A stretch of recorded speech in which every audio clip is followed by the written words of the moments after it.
ان کا سوال تھا کہ وقت سے پہلے نماز پڑھی جا سکتی ہے؟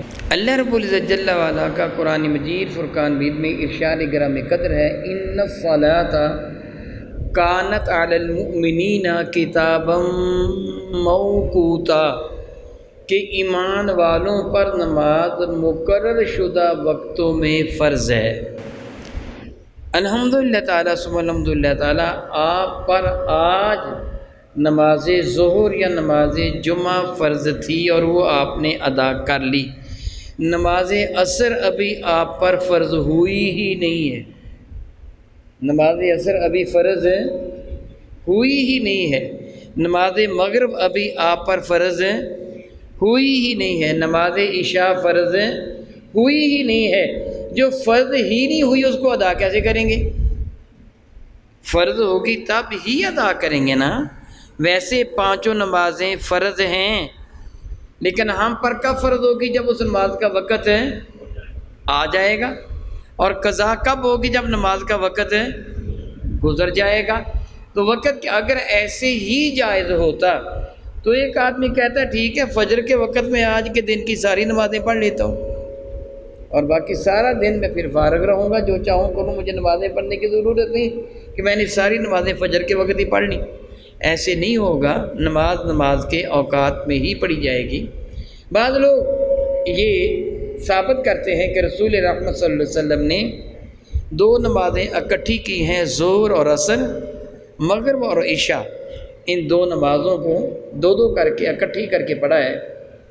میں نے اپنی کتاب صلاۃ الرسول میں اس کی وضاحت لکھی ہے کہ سیدنا عبداللہ فرماتے ہیں رضی اللہ تعالی عنہ کہ جب تاجدار بوجم شفیع معظم رحمت عالم صلی اللہ علیہ وسلم ظہر کی نماز سے پہلے سفر کا ارادہ فرماتے، یعنی ظہر کا وقت ہونے سے پہلے سفر پر روانہ ہو جاتے، تو رسول رحمت اپنے سفر کو اتنی دیر تک جاری رکھتے جب تک عصر کا وقت قریب نہ ہو جاتا۔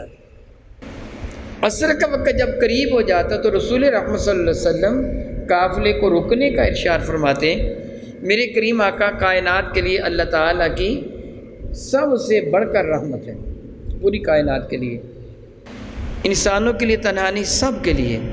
تو حضور سید عالم کا ارشاد گرامی قدر تھا کہ تم تو راستے میں سکون کر لیتے ہو نمازوں کے اوقات میں یا آگے پیچھے، تو جانوروں کے اوپر جو لدا ہوا بوجھ ہوتے وہ اتارتے ہی نہیں ہو۔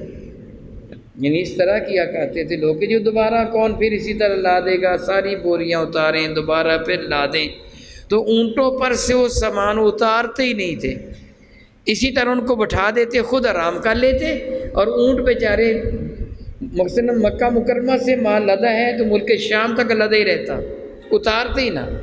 حضور نے اس بات سے منع فرمایا۔ میں اللہ سے معافی مانگتا ہوں، ہمارے یہاں ایک رواج ہے، بعض اوقات آپ دیکھیں گے ریڑیاں، یہ گدھا ریڑھی وغیرہ، ان کے اوپر سبزی یا پھل وغیرہ ہوتے ہیں، بعض بے وقوف لوگ گدھے کو اسی طرح جوتا رہنے دیتے ہیں، اس کو نہیں کھولتے، سارا دن ریڑھی ایک جگہ کھڑی کر کے اس کے آگے پیچھے پتھر رکھ کے اس کو اسی طرح بند رہنے دیتے ہیں، اور خود ریڑھی پر بیٹھے سارا دن وہ چیز بیچتے رہتے ہیں۔ ناجائز اور گناہ ہے۔ حضور نے سختی سے منع فرمایا جانوروں کے لیے بھی آسانی پیدا کرو۔ میرے کریم فرماتے تھے کہ جب تم آرام کرنے کے لیے کی جگہ پڑاؤ کرو تو جانوروں کے اوپر سے بوجھ بھی اتار لیا کرو، ان کو سکون ہو جائے۔